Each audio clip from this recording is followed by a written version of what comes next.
Right now, the Bessemer City Board of Education still in the middle of a state takeover. Thanks for joining us at 10. I'm Guy Rawlings. And I'm Sherry Falk. Tonight was the board's first scheduled meeting since Michael Turner was appointed as superintendent of Bessemer City Schools. WVTM 13's Jarvis Robertson was in attendance tonight. Jarvis, you were shocked to see none of the board members at this meeting. Why? Well, Sherry and Guy, all of the board members were absent, and it's going to be that way for the next several months when it comes to regular scheduled Bessemer Board of Education meetings. Now, Dr. Daniel Boyd, the Chief Administrative Officer, says that decision was made approximately a week ago. Now, you guys remember back in January, we first told you all about the accreditation report that was released on the findings when it comes to this state intervention, and it was suggested that they do some sort of professional development.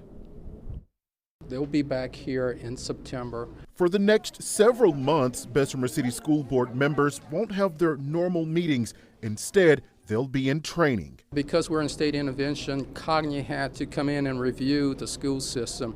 During the review, they saw quite a few deficits. A lot of it required professional development. Back in January, we learned the Cognia report revealed the school district wasn't meeting state standards and was only ranked at a level 2 out of 4. If we don't meet all the performance standards associated with the Cognia report, we will lose our accreditation.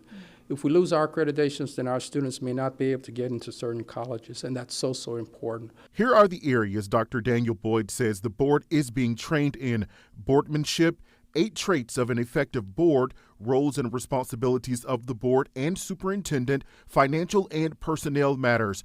He believes the training is going well so far and that he hasn't heard otherwise. I did ask Boyd what other complaints he's gotten from board members since he's been appointed Chief Administrative Officer of Bessemer Schools. I think just overall, the communication aspect of working together is sometimes a concern. Although board meetings won't be held in the normal way for the foreseeable future, the district is using this time to recognize students, faculty, and staff in what they call community meetings, which is what happened tonight. Trophies, certificates, and signs of honor were awarded to various stakeholders.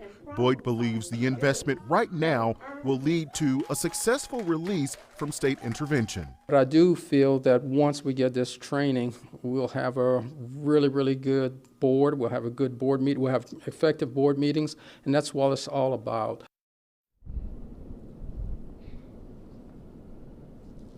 Now, for those parents with concerns and who all may not be happy that the normal board meetings aren't happening, Dr. Boyd says that you can always stop by the central office and speak with the new superintendent, Michael Turner, about any concerns that you may have. As for the meetings, they are expected to start back up sometime in September. Now, tonight after that community meeting, I did ask him how he felt Turner was doing as the new superintendent of Bessemer City Schools.